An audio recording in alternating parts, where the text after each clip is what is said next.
Welcome to the Cowboy Office Show, where you'll experience expert analysis and epic discussion on key pillars of the equine industry, including sports, business, hobby, and the horse lifestyle. Your co-hosts are Jody Brainerd and Brian Dykert, industry veterans with over 120 years combined living the cowboy lifestyle. The Cowboy Office Show will help you get involved, ask more questions, and create change.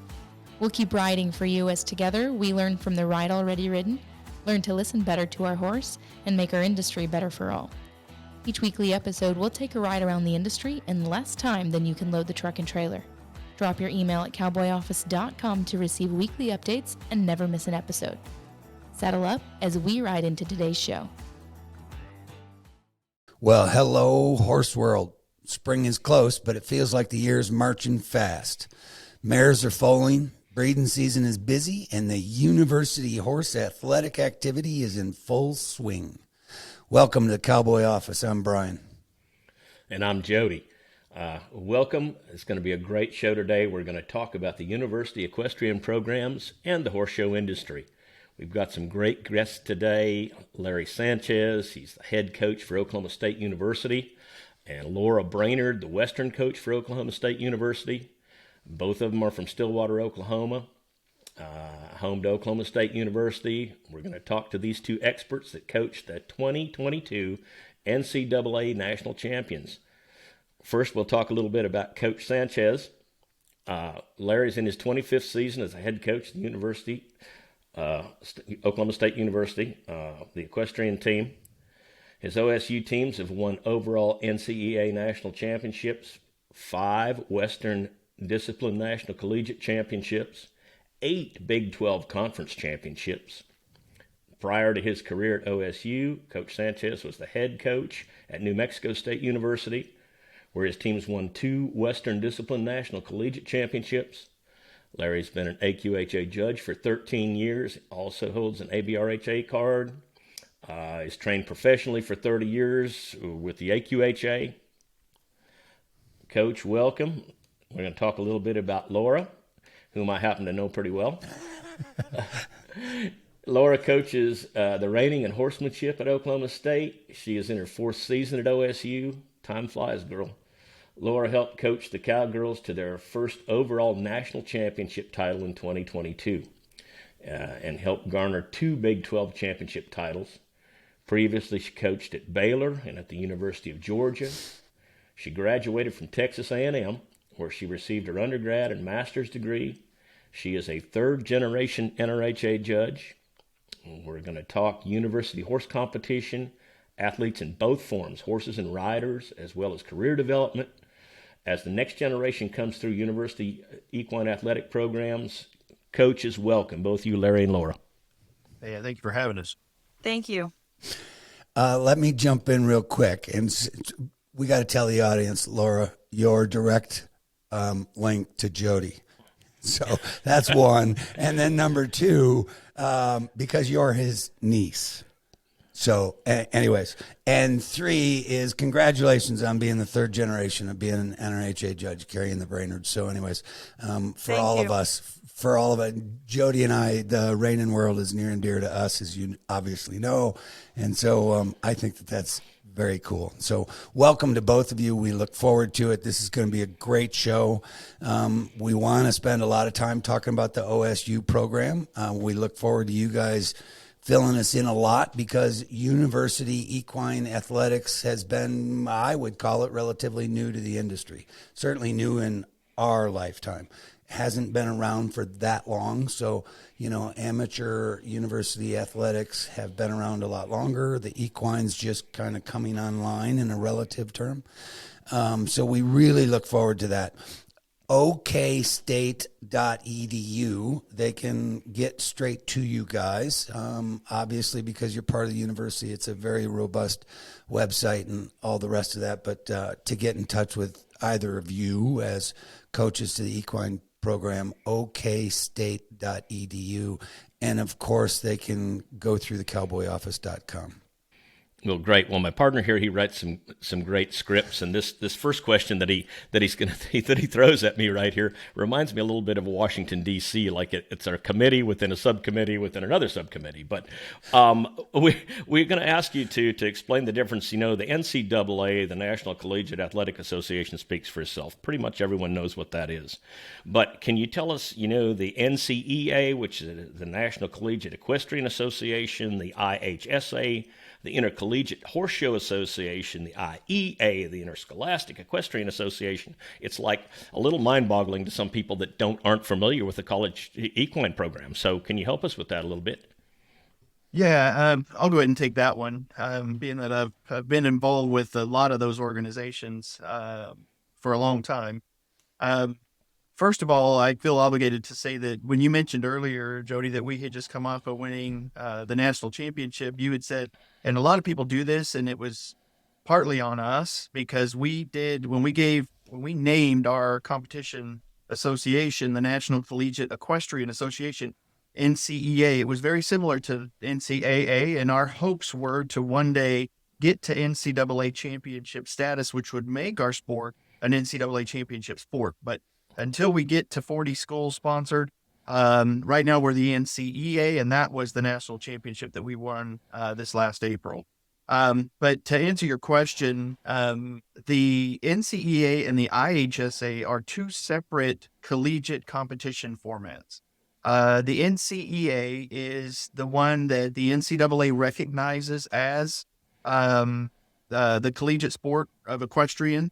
And so we abide by all the NCAA rules, just like all the other coaches from other sports. And we're basically under that umbrella. The IHSA, or the Intercollegiate Horse Show Association, has been around since 1968, and that's basically where all collegiate equestrian started. There was an executive director that started it back in 1968 with just his university and a neighboring university, and it's grown to over 400 universities that compete annually. But those are predominantly club teams that participate there. They're a club team within their college or their university, may or may not have a coach, but they go and compete within regions and zones across the United States. But that is different than the NCEA. And then you've got the High School Association, which last I heard it was the fastest growing high school athletic association, and that's the Interscholastic Equestrian Association, or the IEA. And that started in one pocket of the country and has grown from coast to coast, and has growing numbers of member schools and athletes each and every year. So that's the difference between those three acronyms that you mentioned. Hopefully that was an explanation that you wanted. Oh, absolutely. So is it like, say, the IHSA and the IEA that we would typically see at NRHA's major events, where we'd see like the high school kids competing and or the college kids? Okay. Yes, the IEA does. I think here a couple of years ago, forgive me for not knowing the exact time frame, but they started holding their national championship at your big event in the NRHA. Yeah. Okay, well, yeah, like I said, when I'd monitor one of those events, I just knew that something was going on. They'd ask for judges, and it would be like, most of the time, if you're there as an official, you don't have time to pay attention. You're more worried about the major event and what's going on there. But it's a great program. So, all right, cool. Thank you very much. I think getting the equestrian activity organized at the high school level is fascinating, and I think it's good for everybody. Elaborate just a little bit, because you said it kind of grew out of one pocket. What pocket of the country did it kind of come out of? And if it's growing, one of the fastest programs at the high school level, is there a way that any of us can help precipitate that to grow more? Why don't all high schools, or the bulk of high schools, or I don't know. So do you know? Well, I know that it started predominantly in the Michigan, Ohio area. That's where the IEA stemmed from, and that's where most of the growth happened. And then for whatever reason, up in the northwest, up in the Washington state area, started growing rapidly as well. And it's just kind of filled in over the years as the sport has become more popular. So, Right. as far as trying to help grow that sport, I think just education is the biggest thing. As Jody, as you're out in the industry, talking to high school kids, one question is, does your school have an IEA program? If they don't, then there are people that they can contact and how to get that started at their school. And it could be just a couple of students at their school that are competing. And like the IHSA, which is the Intercollegiate Horse Show Association, they offer multiple skill levels for riders to compete. So there are opportunities for beginners or some that are new to riding to actually compete against others at their same skill level. And then they have on up to what they classify as their open riders, which is that top level rider that could be participating in AQHA or NRHA national events. That's very cool. And so, talk a little bit structurally, because under NCEA, you guys are all female, and so bear with me, because the question is, those programs in IHSA, if I say it right, is mixed gender, and then you've got discipline activity. But under NCEA, you guys are all female, and you're running a 5-woman team on 4 disciplines: stock seat, reining, hunt seat flat, and equitation over fences. Hunt seat, equitation over fences. So those are your 4 disciplines that you're competing on at a team, correct? Yeah, so the fences, the flat, which is a lower level USEF dressage, and then the reining and horsemanship are our 4 events. And so really, from an all-women sports team, the reason why we exist at this level is because of Title IX. And Title IX states that the men's number has to equal the women's number in college athletics. And so, we're asked to carry 50 on our roster. And from program to program, it's different. We even have some programs that are bigger, like Baylor and University of Georgia. They might hold up to 65 to 70 because they're asked to, because they're going to help balance out, say, the high football numbers. And so that's really one of the big reasons why we're here, is because of Title IX, and we can hold so many women to help with that. Got it. So the rest of that question is, because then the boys' sports are so active in the other levels that Title IX allows the women's to come up through the equestrian side, but that's why the men's isn't. Is that correct? Because there are already so many choices for the men. Yeah, here at Oklahoma State, we only offer women's soccer as well. And by offering women's soccer and not men's soccer, and then equestrian, and then our track team carrying a lot of numbers on their women's roster, that's what offsets. Well, here at Oklahoma State, we also have wrestling, which is a men's only sport. I know women's wrestling is growing as well, but right now we only offer men's wrestling. But when you have a football roster of 135 on that roster, and then you have wrestling, which is 35 to 40, there is no offsetting women's sport for those 2 sports. Like you've got men's and women's golf, men's and women's tennis, softball, baseball. So there are a lot of offsetting women's sports, but for football and wrestling, we didn't have those. And so OSU offered soccer, women's soccer first, and then they needed more numbers to be compliant with Title IX. And so they added women's equestrian, and 50 is the number, as Laura said, that they put for us to meet. That allows us to be compliant with Title IX at our institution. Got it. I that's really interesting stuff. Yeah, great explanation. That's like, it is, and you have 5 that go compete, actually. So it's it's a very competitive sport, right? The equestrian is, between the girls. I'm just throwing that out there. Oh yeah, definitely can get competitive. I mean, it's hard, and especially coming from an individual sport, really, an industry where it's just them. Some of these girls come on to the team that may not have been a part of a team before, played other sports. And so when they come onto the team, there's a lot of life lessons that they definitely have to learn, because you might have, for the reining squad, there might be 12 girls on the reining squad, and there's, 5 starting positions. So it definitely is a balance, and it's not always easy.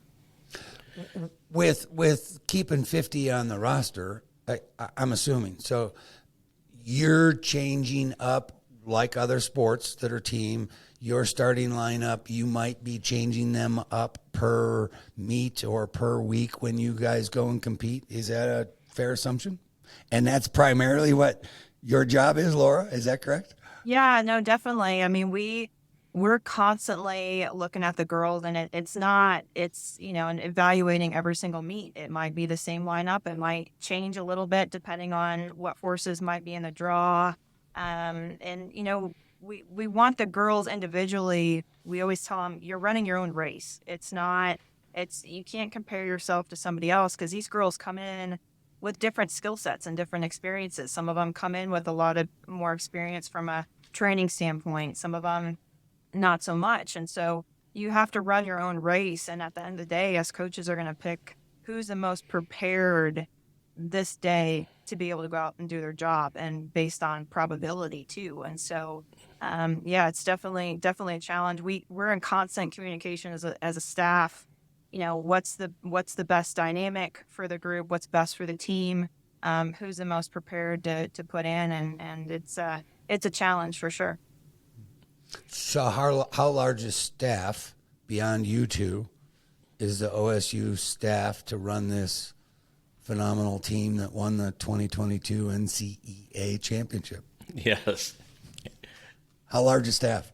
Well, the NCAA has set a rule for us that we could have 3 coaches, 1 head and 2 assistants. Basically, is what they set. But we also have a director of operations who is in charge of travel, booking the airline tickets, the hotels, making reservations for meals while we're on the road, ordering apparel for the girls, for workouts, for competitive apparel, those kind of things. I always say she's the team's favorite because she's ordering the food and the clothes. But without her, it would be just a lot more on the coaches' plates, and we would have less time in the arena with the athletes. So having a director of operations that's able to do all those day-to-day things is very helpful. We also have a herd manager. Our herd manager she stays home when we're on the road recruiting and competing. She's here and manages the horse herd and the feed crew that feeds morning and night and cleans stalls and does daily turnouts. And, it's a full-time job in itself, I say, to manage a group of student workers. And she does a phenomenal job with that. Her name is Sarah, and she does a great job with tacking on a shoe if one comes off, before the shoer can get here. She's very good at wound management. She's very good at horse behavior and watching them out in the field or in the stall and making sure that they're continually healthy day in and day out. We also have a GA that works directly under our jumping seat coach. I'm the head coach. I've got a Western coach and I've got a jumping seat coach. And our GA works directly under our jumping seat coach. And the reason why I've done that is because my background's in the Western, and then I have a Western coach is in Laura here. And so I feel like there's 2 of us that are proficient in our area, and can make some decisions there. But on the jumping seat side, I always felt like that coach didn't have, the support that they needed with somebody who's knowledgeable in that area. So we try to have a GA who is very knowledgeable in the jumping seat discipline as well, to help her out and kind of balance things out.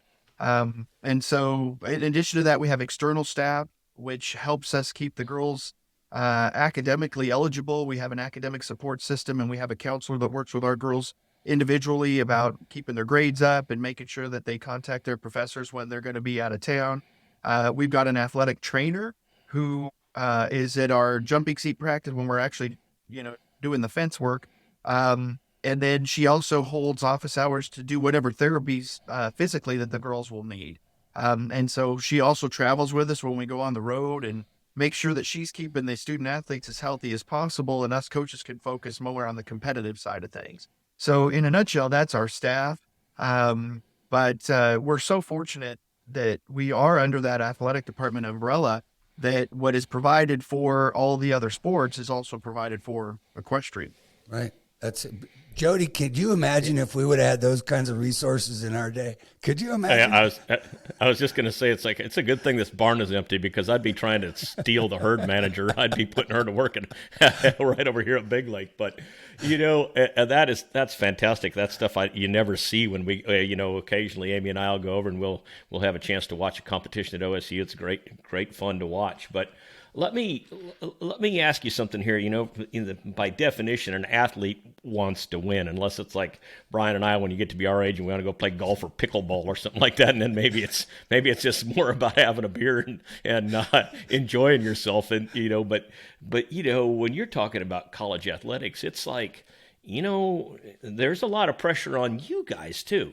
Not just your athletes, but there's a lot of pressure on you to produce. I mean, the only thing harder than winning a championship is to repeat the championship, to win again. But tell me a little bit about the girls that you're coaching. I mean, is it a win only focus? And how involved are you in the kids that you're teaching? Yeah, I would say extremely involved.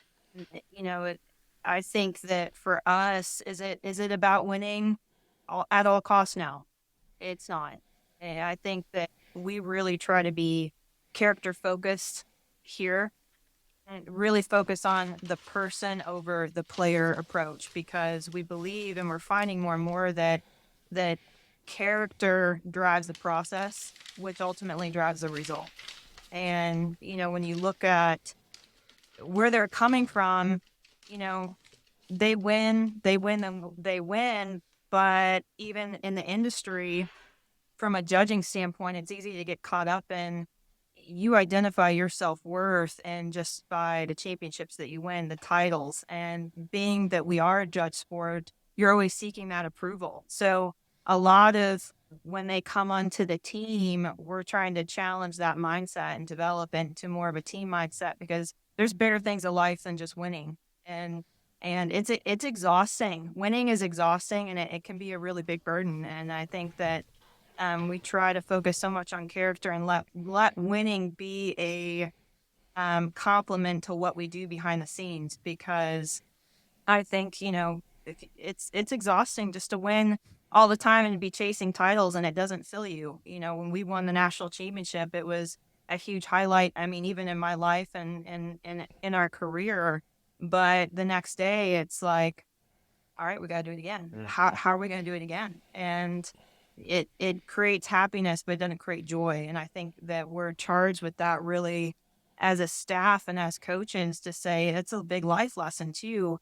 You can't just chase all these titles and all these trophies and you don't take them with you when you leave the world, so there's a lot bigger things to life when it comes to that. And so we definitely are teaching that.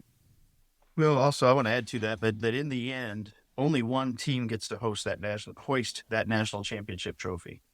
And it doesn't, and it shouldn't mean that all those teams that didn't accomplish that feat that year, that season was a failure. There was so much to take away from that season besides just lifting up that trophy. And there are a lot of teams out there that are in that boat rather than just the one that lifted that trophy at the end of the year. And so helping the girls understand that it's what they do, it's not who they are.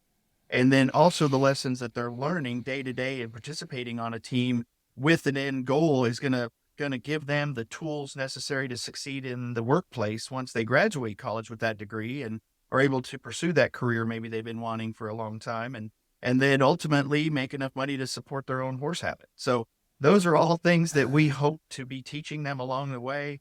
But also, you shouldn't put your self-worth into whether you won or you lost. It was that process and the relationships that you gained along the way that are truly important, and learning how to work towards an end. And if it doesn't come through, how to be okay with that and continue to pursue dreams. How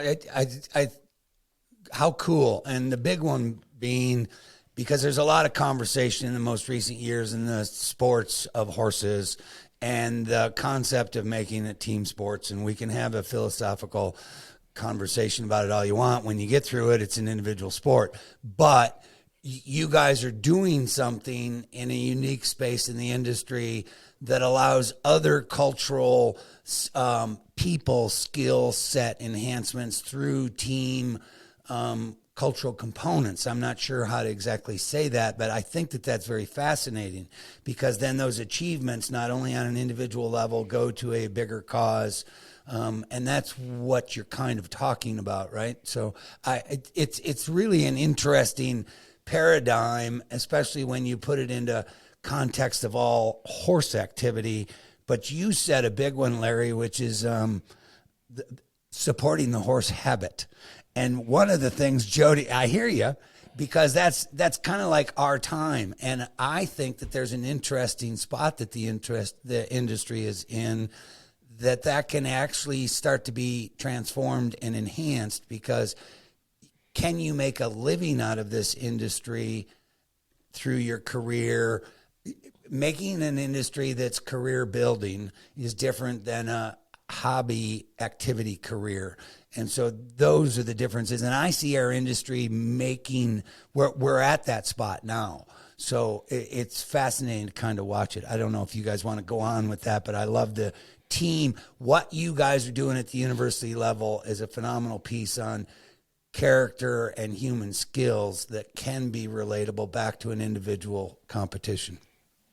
I think that's fantastic. And I know that when we had the exploratory call, I put this question to you, and I'm going to ask you again, just because I think it's fascinating and it's very interesting. And as a parent, Larry, you as a parent, Brian, you also, I ask you because and we're going to get into some of the issues that you guys have as coaches and life lessons that that you're trying to pass on to the girls that you're teaching. What about parental involvement? And Larry, you shared a story with me about another coach that I thought was really funny. So anyway, tell me how involved are the parents with the girls that you're coaching, and does it get in the way sometimes? When you move from competing as a junior high and high school student, where your parents are driving you to all the events and they're actually, writing checks to the trainers, and you're, for lessons and for, horse upkeep and hauling and all those things that we see. The parents are very involved in the junior high and high school level, and are used to calling the shots. We're going to buy this kind of saddle. We're going to, go to these type of shows. And when they get to college, sometimes there is a little bit of a transition that needs to happen in the parent's mind, where they have to realize, I'm not calling those shots anymore, that this is an established program that's been going on for quite a while, and they do things for a reason, and it's because it what makes that program successful. And they need to learn to trust that process. And one thing that I've learned in the 30 years that I've been coaching collegiately is, when I was in my 20s coaching, the parents were much more apt to help me. I'm going to go air quotes here. Help me with what I was doing. But now that I'm older than most of the parents of the girls on my team, I don't see that as much anymore. And I think the history of being somewhere for a long time proves that you do understand what you're doing. And so I haven't seen that as much, but I do see that in some assistants and Laura, I don't know if you could speak to this when you first started coaching, but when you first start coaching and you're younger, when you get to be our age, it's real easy to want to give advice, and, you don't know, and so I'm going to help you with that. And sometimes it's helpful, and a lot of times it's not. I think that the age of the coach, is not what should be focused on. It's what they can bring to that program. And definitely, I know Laura at her age has already experienced and done a lot in collegiate coaching, and we need to trust that process of what she's trying to do, because she's learned through trial and error and the length of time that she's done it. And I think the parents need to do that as well. And I've told my two assistants, my jumping seat assistant is a few years younger than Laura, and I've told both of them, if there ever becomes parental involvement that you're uncomfortable with, pass it on to me. I'm more than happy to take on those phone calls and talk to those parents and help them understand the process of how it all works, because they're busy enough coaching in the arena day in and day out. And I'm more than happy to take that off of their plate. Thankfully, we've got a great group of parents right now. And for the last few years, we've had really good parents, very supportive parents that understand and let us coach. And so we're very fortunate, and you know, hopefully that continued to change and be true for all the other programs out there. Well, Let me thank ask you. a- That's a. Oh, go ahead, Brian. I'm sorry. Well, I wanted where do the coaches come from in today's industry? I mean, where how are coaches being developed to coach? That's not something you set out to do earlier in life. It's something that kind of just happens through opportunity or something, right? So I'd love to hear from both of you, especially since it's a relative. How long's OSU's equestrian program been intact, and then how do coaches become coaches? Well, I'm going to take on the first question you asked. I just finished my 24th year coaching here at Oklahoma State, and I started the program back in January of 1999. Okay. And so it's been done for 24 years, but I'll let Laura go ahead and talk about how the coaches train for becoming a coach. Yeah, so it's a great question because when I was going to Texas A&M, writing on their team, that was really when I became interested in coaching, and I had the opportunity to go to grad school. And during my time at grad school, I helped volunteer coach the team. So I was out of eligibility at the time. I still was able to go to grad school. It was a great opportunity for me for a year just to help the team and be an extra coach. I didn't get paid. There wasn't any big value to it, but experience. And so I think that's the best way that you know, somebody's interested in coaching. My advice is always go student coach for a year, go volunteer coach for a year, and see what happens behind the scenes, because there's so much that goes on, and what the general public sees is, oh man, your job is so cool.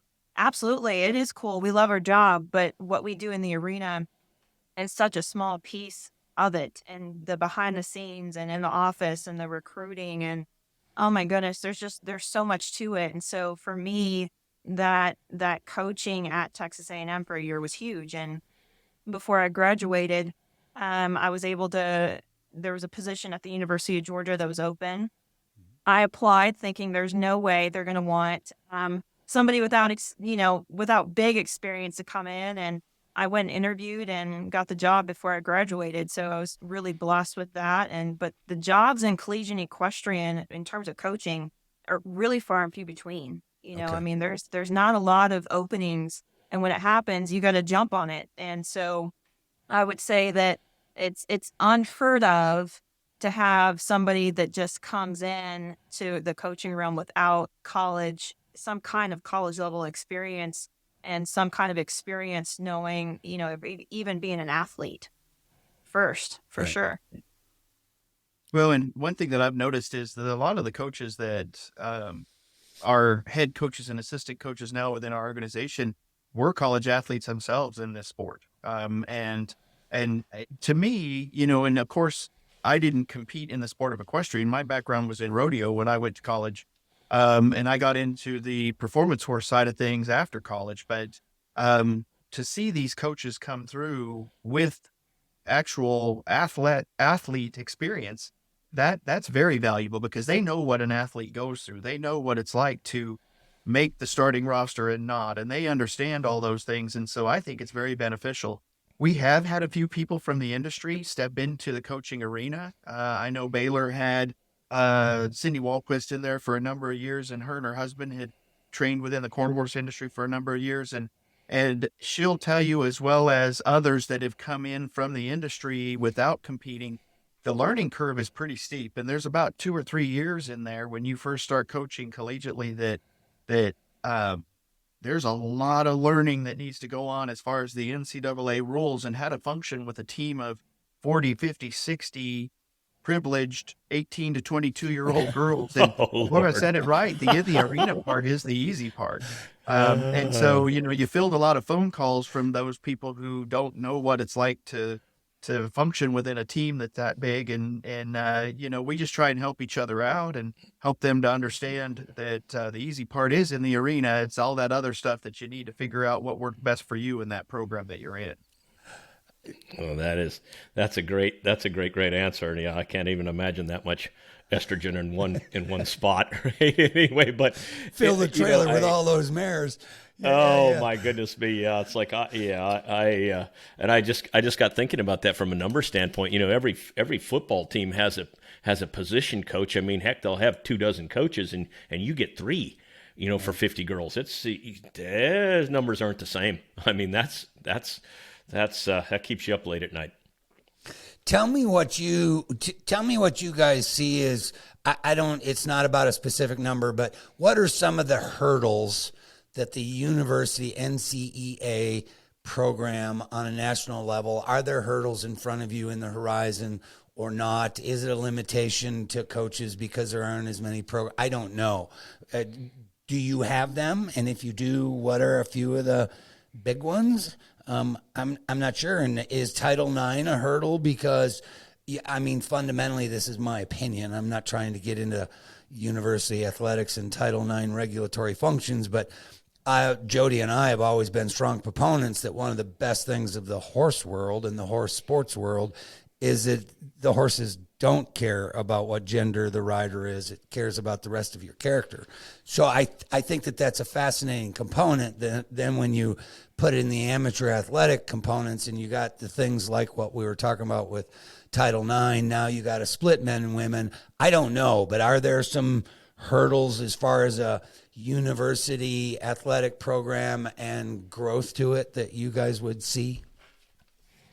I think the main one is, continuing to grow this sport collegiately under that NCAA umbrella, getting new universities to add the sport, because those universities that have it are enjoying the program on their campus, because generally the student athletes are very academically driven already. So as you're bringing student athletes into an athletic department, like last fall, we had 15 girls that had a 4.0 grade point. Wow. And then we had 17 others above a 3.5. So half of our roster was above a 3.5 grade point average. So the university loves that. Wow. The other thing that I like to make sure and mention to athletic departments that are considering the sport is our attrition rate is very low. And it's because we are able to put the girls on horseback multiple times in a week, if not 5 days a week. And provide them opportunities in the sport that they love while they're pursuing their college education.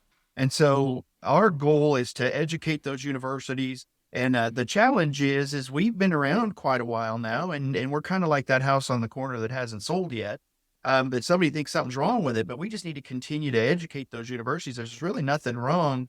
We just hit a couple of hurdles along the way that kind of slowed down the growth, like the economy in 2008 and then COVID, all these things where universities are trying to balance a budget, and adding new sports is one that they don't really want to do if they don't have to. Right. So if they do for Title IX, in other words, they don't want to drop a men's program. So what they need to do to be compliant with Title IX is add a women's program. We want to make sure that this sport is one that they even consider for their university.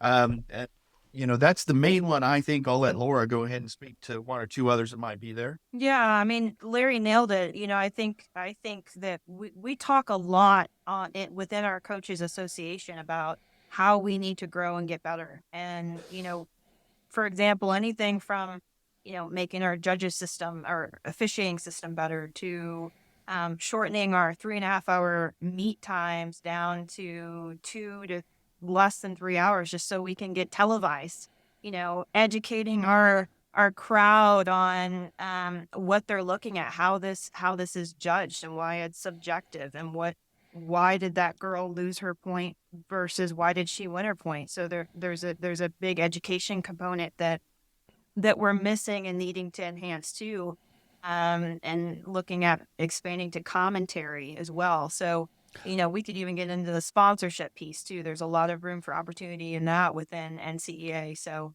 we're going to get into that in a second. Yeah, but before we go, because you bring up a couple key spots there, hang on, which is on the presentation of your competition. And I hear you, and Jody and I are large proponents on this one as well. Presenting the competition to an audience is a big one, and the horse world is terrible at it.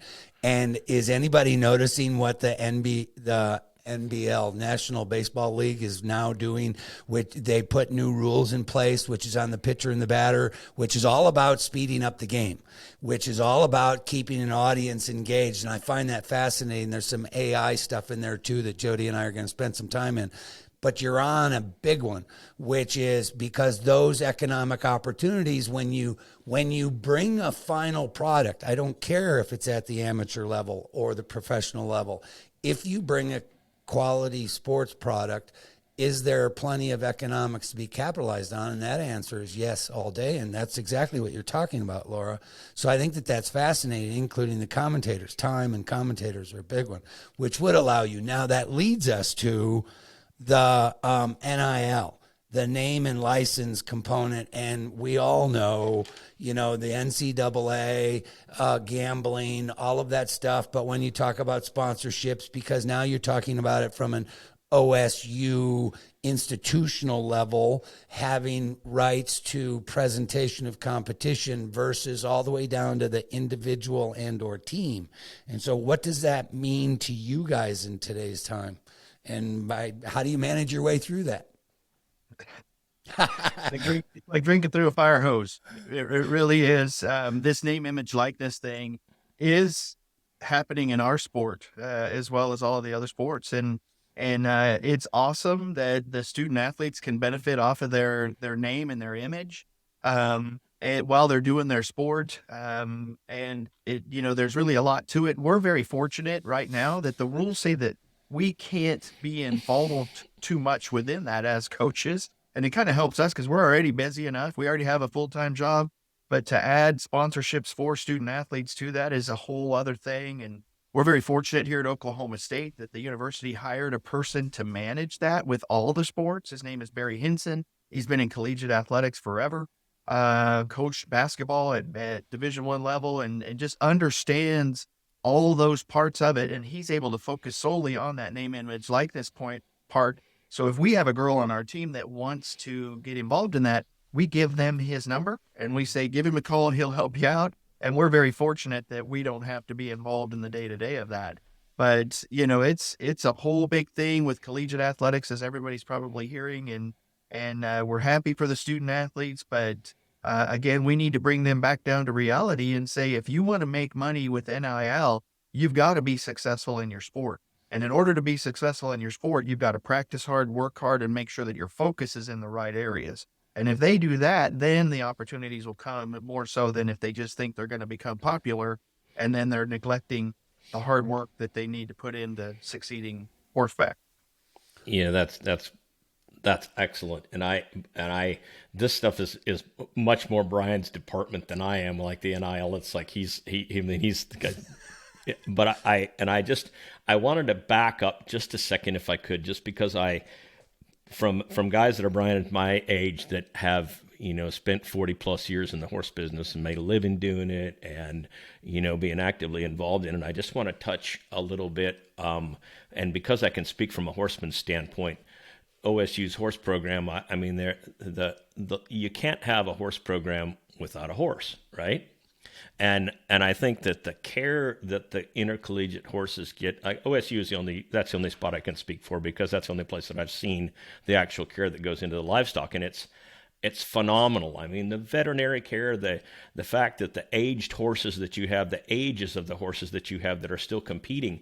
I mean, we get carried away talking about the girls, but you can't get in a car race unless you got a car to drive, right? And so the horses are just, OSU's got such a great horse program, and it's a phenomenal job that you guys do, not just taking care of the kids, but taking care of the horses.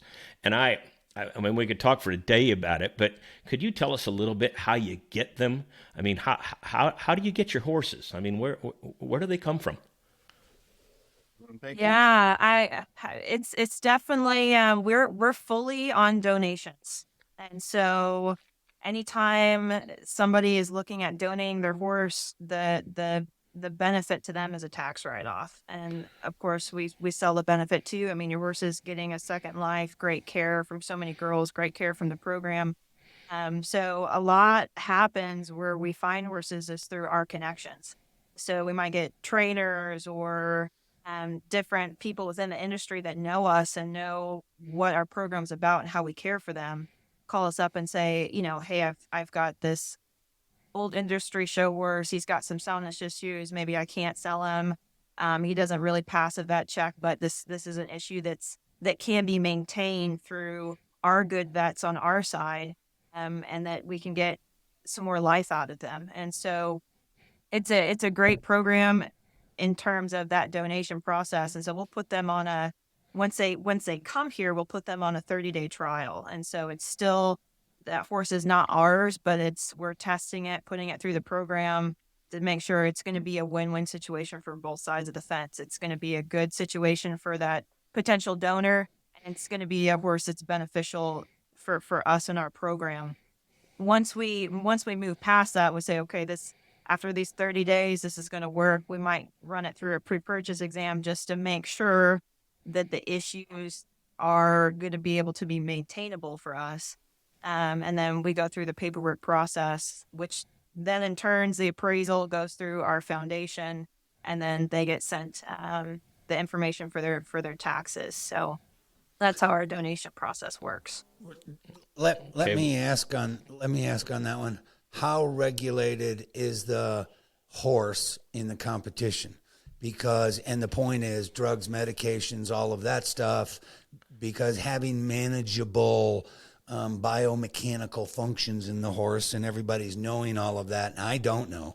We didn't have it when I came through colleges. So I'm really curious on that one, because I'm assuming allowing the horse to have more latitude to use modern medicine and science is allowable and not being too restrictive on that. Is that correct? Yes, it is. And but one thing collegiately that we've tried to do is embrace what the industry is doing as well, and try and stay close to what the industry mandates.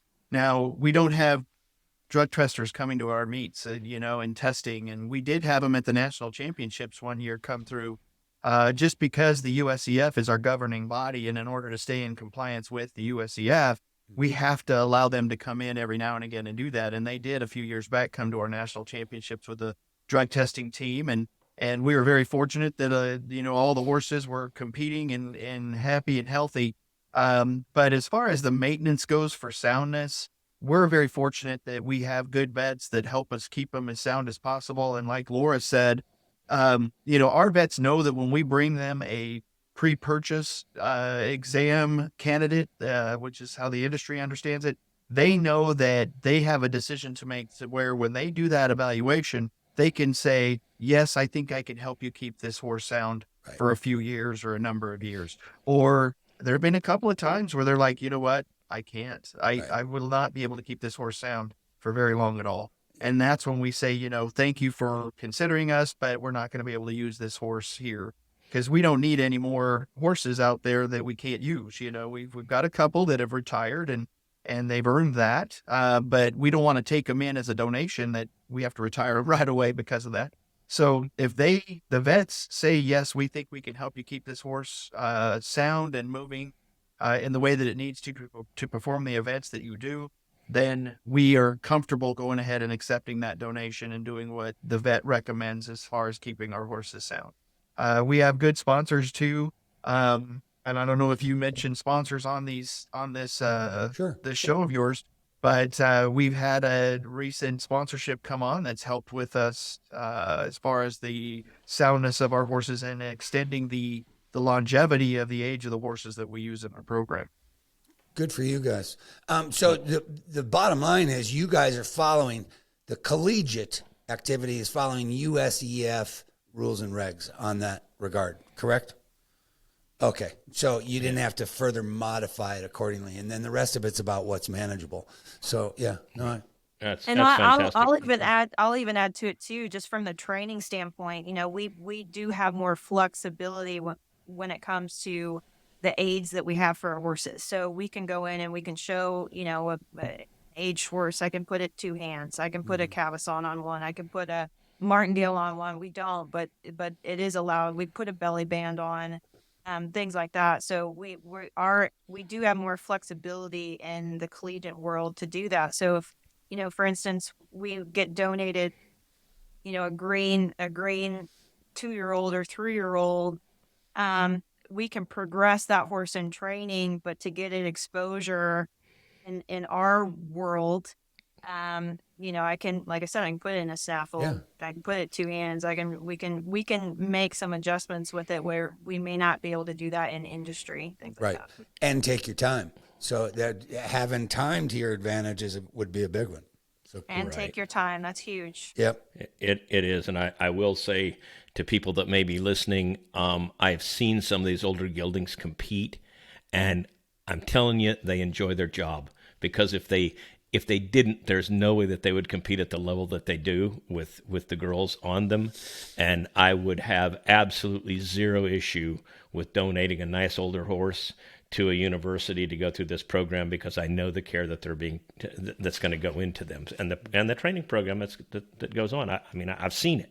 So I didn't mean to get us so far off track, but I just felt that it was an important topic. So No, I think anyway. it's a great one, but it fits into because the conversation in the industry always says about life afterwards for the horse, and what we're talking about, and you and I talk about a lot, Jody, which is the different levels in the industry, and the university would be one of those levels. And so having modifications, including officiating, but when you talk about equipment as well, that's where as an industry, I always get on. We've got to do better with breaking ourselves up and servicing it at the spot that those levels are focused at. We're talking about the university collegiate program. Because they're a walking example of all of that stuff. And so life for the horses, how cool. I'm assuming, so if those horses come through your program and they get finished, do they get to retire there? Or where do they get an orange blanket and turn out, or what happens? Well, we're very fortunate here at Oklahoma State University, where we have 44 acres right here south of our equestrian complex. That we've deemed our retirement pasture. We've got nice pipe and cable fencing over there. The grass gets belly high certain times a year. That they get that retirement that they so much deserve. Right. However, we've got a few of these horses, and Jody referenced it a little bit. Some of these horses really enjoy their retirement, but there's other horses that they still want some sort of a job. And even though their joints and their age won't allow them to do it at the level that we need anymore, or what the industry requires, there are different places they can go. And there's a therapeutic riding center that's down the road. I've been on the board of directors there for, 12, 13 years now. And we have a couple of our retired horses that are thriving in that therapeutic center because it gives them a job, and they're still being interacted with. And they stand at the gate and holler for you if they don't see you for a day or two. There's some horses out there that are just that way. And there is a horse that came through our program that he was an NRHA money earner. We had him donated to our program. He was the collegiate reigning horse of the year, a couple different times, 3 different times actually.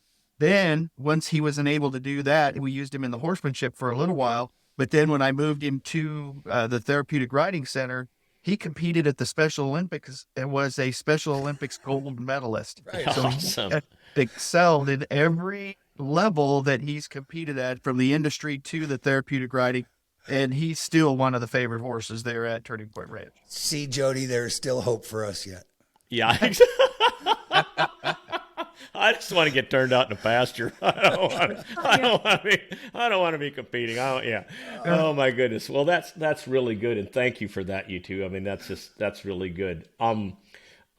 We always end up running short of time here, and we got some really good material here that I want to cover yet too. So, with the purse money that's growing, economics increasing, rider earnings, how is this going to affect your program? We talked a little bit about it, but student eligibility, how you and your students manage this activity across the 4 years that your girls are there. Go ahead, Laura. You go for it. You want me to say go? Well, they're still amateur athletes, and the NCAA has its rules about where you are and how you maintain your amateurism. And so you have to know those rules, but you also have to know the rules of the organization which you're competing in. The NRHA amateurism rules, the AQHA amateurism rules.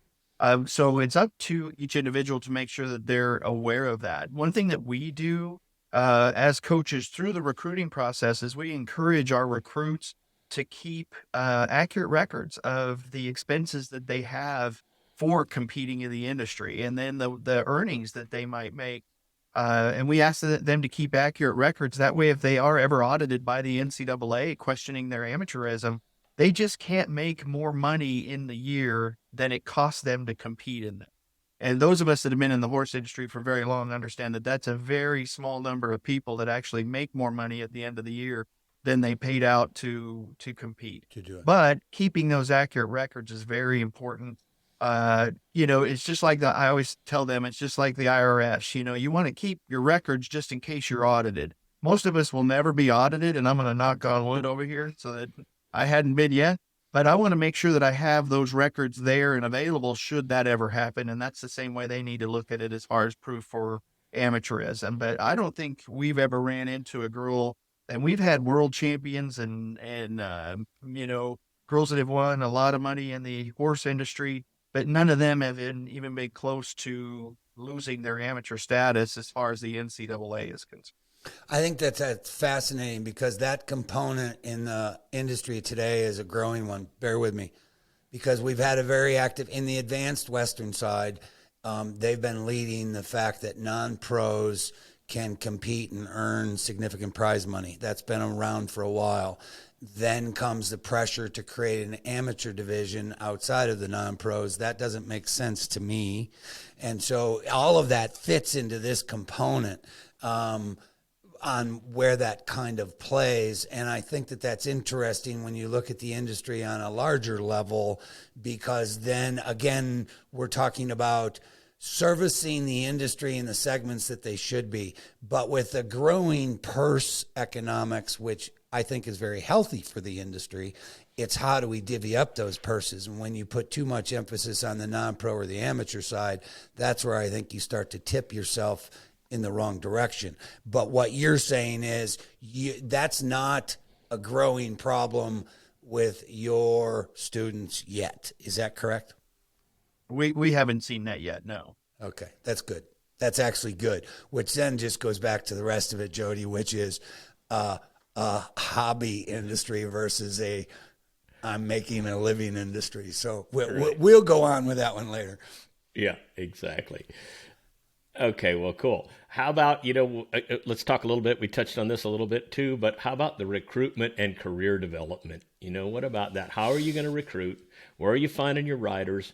I mean, Laura, I've seen you in action at a few of the shows, so I kind of have an idea about that. But when can you approach the girls? I mean, talk about that a little bit for me, please. Yeah. So, from a recruiting standpoint, we can't have contact with the girls until their incoming junior year of high school.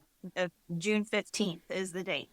And so, usually that June 15th date, coaches are calling up, making phone calls, making that first initial contact, which all of that has to be recorded for NCAA records.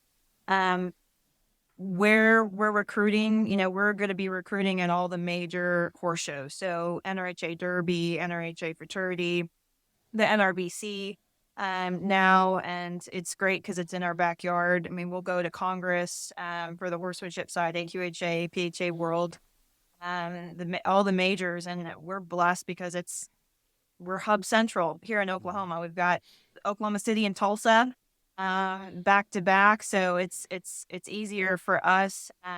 Our jumping seat coach, she'll fly around to the East Coast side, more the bigger USEF events for recruiting purposes. And so I'll tell you that, the easiest part when it comes to recruiting is finding skills. You can spot skills. You can spot talent. What's harder to do is investigating what kind of person they are, because you want to find out, okay, how are they going to be? Are they going to be a good teammate? How do they handle pressure? How do they talk to their parents? How do they handle a situation that it didn't go their way? They didn't make the finals. What does that look like? And so a lot of times, I might be at the warm-up pen watching, not just in the arena. I might be talking to their horse trainer, but it's you don't want to just talk to that horse trainer. You want to be talking to people that know and have been around, really around that girl, because that horse trainer is the one that's getting paid. Right. So you want to be talking to a lot of different people and doing your homework. And then when we invite them in, if we invite them in on an official visit, we get 48 hours with them. So we try to, of course, roll out the red carpet. All schools do. We put them up in a hotel. We bring, their family in. We take them to the, football game, on the field, all those exciting things. But during that time, you're really looking at, how does that kid interact? How are they interacting with your team? Are they a good fit? Do they have the character ability to be successful, or are they just about themselves? Or do they just care about their own success, or are they going to be a good team player? So all that is huge in the recruiting process. What a whole nother selection on trying to pick a prospect. But my question is, the point in the industry is, where's the next generation? My question is, there are enough youth to go look for what you're doing? Yes? No? Yeah, we'll get anywhere from 300 to 400 videos a year of girls that are wanting to come be a part of our program. And with 50 on our roster, you're looking at 12 to 13 freshmen a year, Right. that we're bringing in, and that many are graduating, or should be, if on a normal cycle of things. And so when you're looking at 12 to 13 spots and 300 to 400 inquiries, in addition to the ones that you might see when you're on the road judging or recruiting, right now we really wish that we could grow this sport as far as number of schools that sponsor it, because there are enough student athletes out there. It's just finding the ones that work best within your program, which makes it a little tougher, a little trickier. And I think different things work different for each program out there. Oklahoma State has its things that we value as far as what we want in a student athlete. Yes, you've got to ride at a very high level, but you've got to meet some certain character traits that we see, or we have found that are successful here, where other schools might find other traits like that. The other thing that's really important, and we put a lot of emphasis on, is making sure that the student athletes feel at home here in Stillwater. Right. If they're a big city metropolitan type girl, well, that's not what we are here. We're not very far from those things. We're an hour away from Tulsa and Oklahoma City.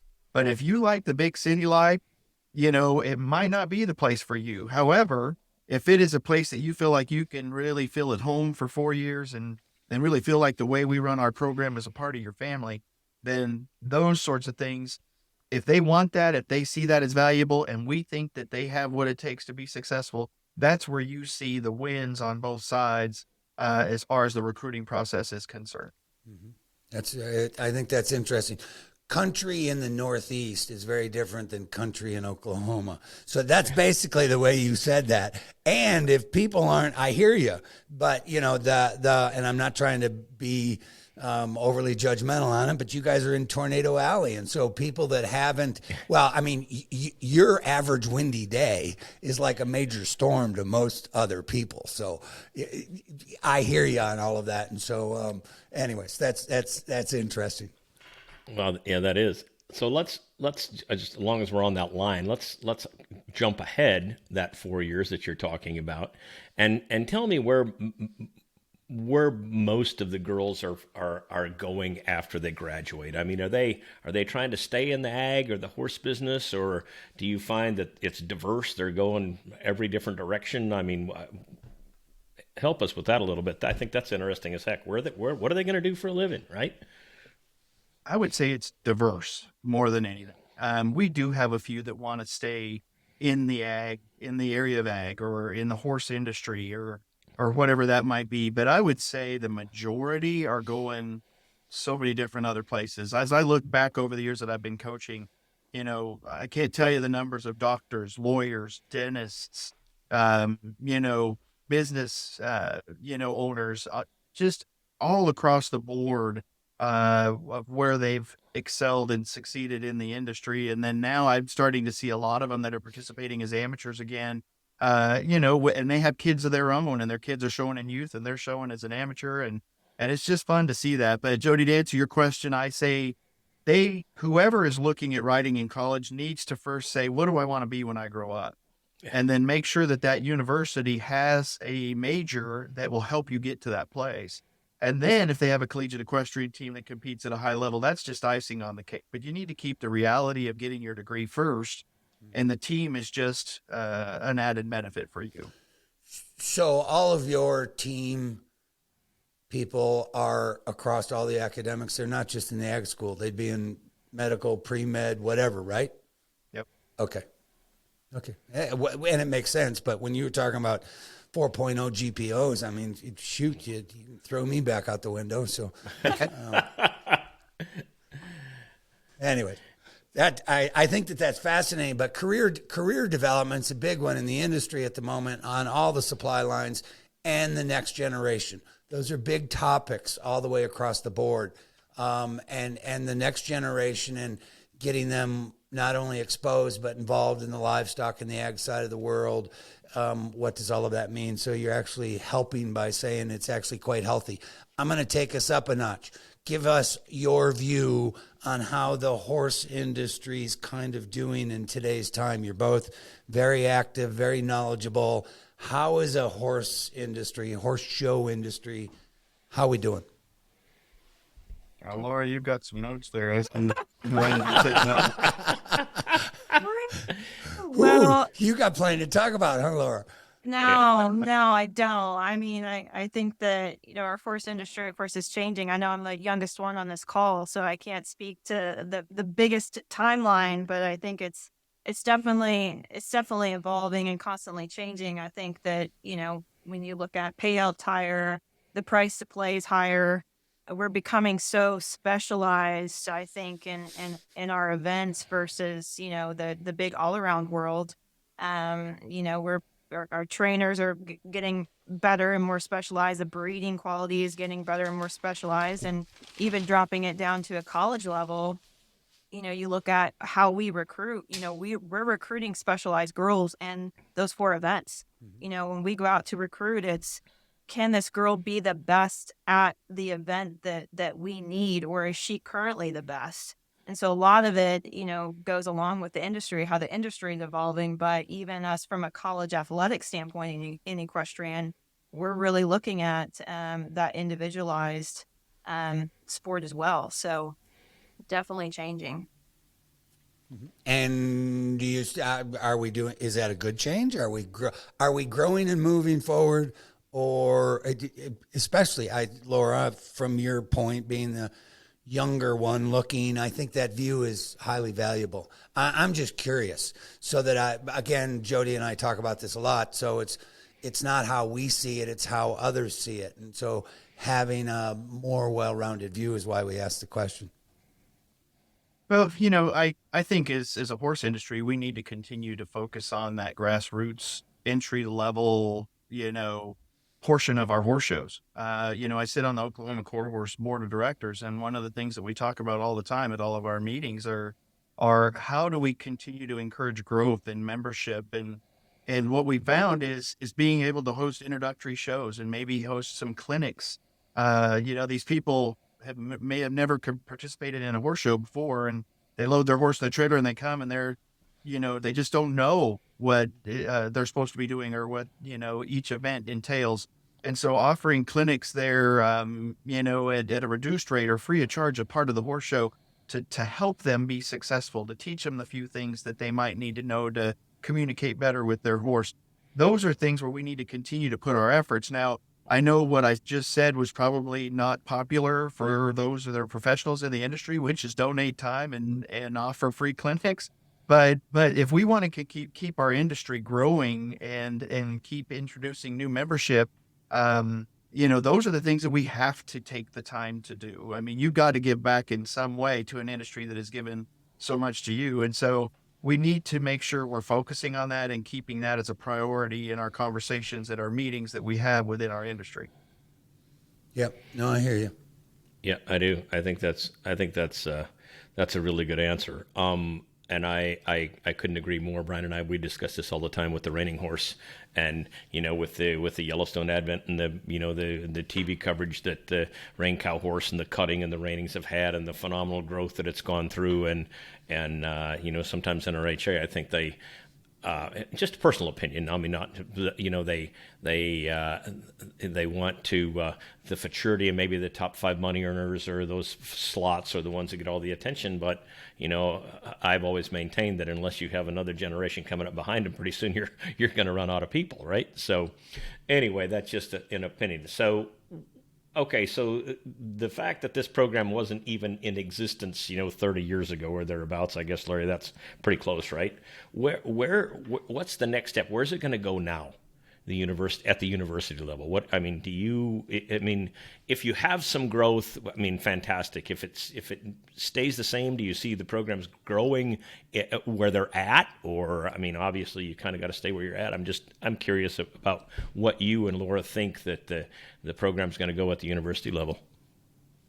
Well, hopefully that we can still prove to each of these universities that sponsor equestrian at this level that we're valuable to them. It's good that they have us now. The collegiate athletics is a landscape that is ever changing. You have your Power 5 conferences, which 10 years ago nobody was talking about that like they are now. You have potential realignments happening all over the place. Every time you turn on the TV, there's another school that's leaving their conference and going to a different conference. There's a lot of changes that are happening with collegiate athletics. And one thing we have to do within our programs is continue to prove our worth. And with that, I talked about it earlier about the quality student athletes that we're bringing to our programs. The attrition rate. In other words, the transfer portal, that's something we hadn't mentioned yet on this call. But that's huge in all sports, and we have it within our sport. They can enter the transfer portal. We just don't see the numbers in our sports transferring like they're seeing in some of the other collegiate sports. And so those kind of things I would think are very important to athletic departments in the way the girls represent themselves. The other thing that's very helpful, and we're very fortunate, and I've seen it here, and I've heard that at other universities that sponsor equestrian, it's the same way. Our parents are our biggest supporters as well, our biggest donors. We just dedicated a new team building here on our facility here, the Pettigo Hall Equestrian Center.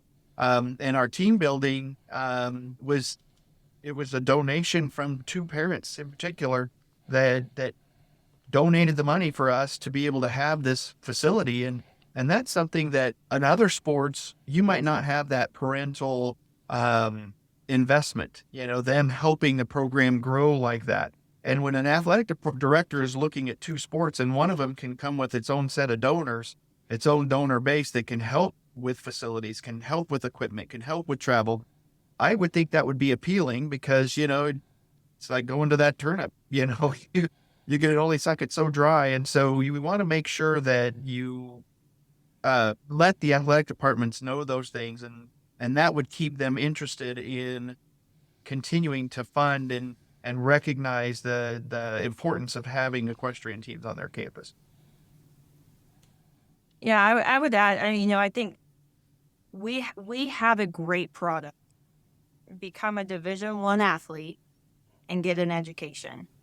And, I would hope that would keep growing, but I think as an NCEA association, we're coaching run currently, coaching led, and in order to grow, like I talked earlier on the program, we need to look at our officiating process being better.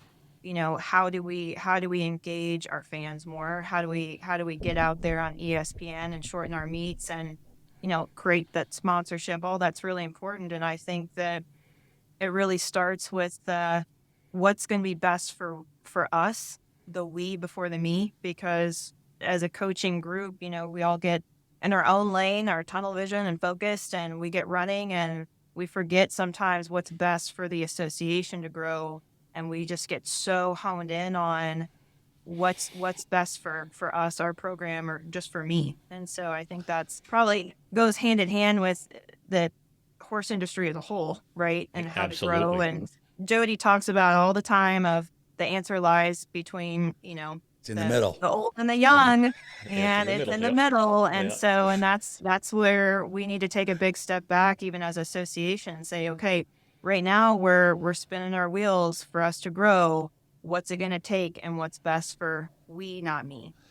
I think that that's huge. And I hear you. And we could spend a whole session on just this topic.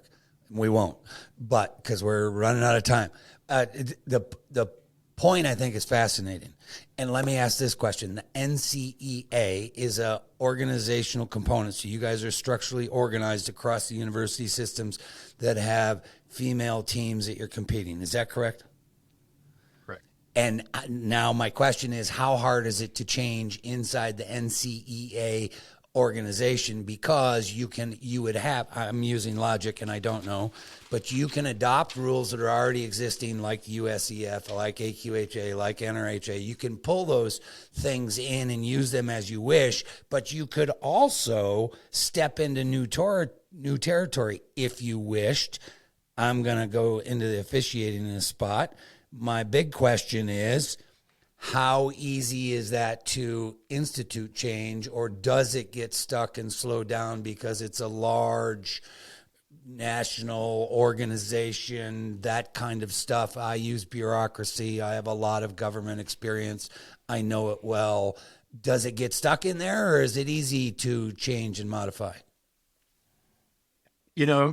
Change is hard, and especially for people that have been doing something the same way for a long time. And Right. But the thing that we have to keep reminding ourselves is, what is the definition of insanity? And it's doing the same thing over and over, but expecting a different result. And so I think that's what Laura is referencing, is we need to look at what can make it better. And even if it makes us a little uncomfortable, we need to be willing to at least try those things and get out of our box. Now, we'd like to say that our coaches organization, our group that we work with to change the rules, I'd like to say that they're very open. But when it comes to actually implementing that change, just like anywhere, it's hard. Right. It's easy. To those things change. It's easy to talk about it, but doing it takes the hard work. That's basically what you're getting at. And I only bring it up because it's come up a few times. When you talk about modified, it goes back to the philosophy of, as an industry, what we're trying to do is do it all. And you're right, Larry. When the definition of insanity is repeating the same thing and expecting different results. So, especially being in an academic upper level university, research and innovation should be kind of on the forefront. And so I would just see that as a pretty cool opportunity. I think it's a fascinating spot, but then comes doing it. And officiating is a big one because we hear this all the time. Jody and I have a high level of that kind of stuff. We've done a lot of research in it in 20 years. But the point's this: shifting the modern horse show competition industry from a highly subjective decision to a more objective decision is not hard. It's not. That's a fact. What's hard is who's going to do it. And who's going to lead it? Because that's what's hard. And the industry is so reluctant on change that there lies the quandary that we all find ourselves in. So it's it's an interesting piece. It is indeed. There's, like I said, we could talk. There's so many more questions that just keep popping into my head here right now as we're thinking about this. But, like I said, our time frame, it always evaporates on us. I mean, it goes like crazy. So, Brian, do you have any other questions that you think that you need to?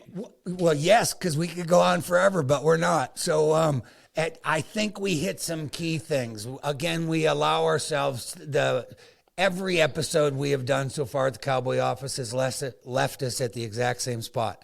The dynamic, fascinating conversation leads us at a spot for wanting more.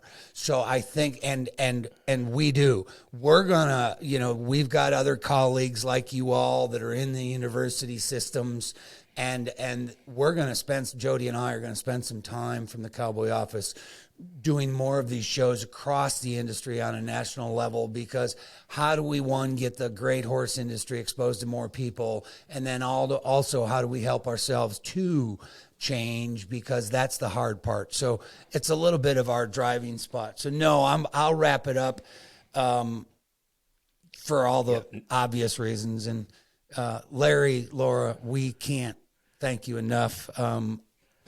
Believe me, I've learned something today, so there's hope for me and Jody. Yeah, there really is. Yeah, right. The old dogs can, still go out and learn a new trick too, right? It's crazy. But no, we can't thank you guys enough. I mean, it's OSU. Like I said, I've had the opportunity to visit there many times. It's an awesome school, and like I said, we just can't thank you two enough for sharing your knowledge and the time. I mean, I know that there's going to be a lot of people that don't know anything about this program, and it's been enlightening, and I think we have room for maybe another one of these down the road too. Yes, or two. Yeah. Now, We would love that. yeah. So we do appreciate it. We hope you've enjoyed it. We will, again, okstate.edu. We can't thank you both enough. We thank your university. We thank all of your staff, everybody involved. God bless you both. Keep doing what you're doing. Keep those girls herded and pointed in the right direction, Laura. So thank you. And as always, to the audience, you can go to thecowboyoffice.com. We do want the audience to put your email in, stay in touch with Jody and I. Horses are very good for people, and until next time, enjoy the ride. Hey, and Thank you. absolutely. And until next time, thank y'all. Stay in the middle.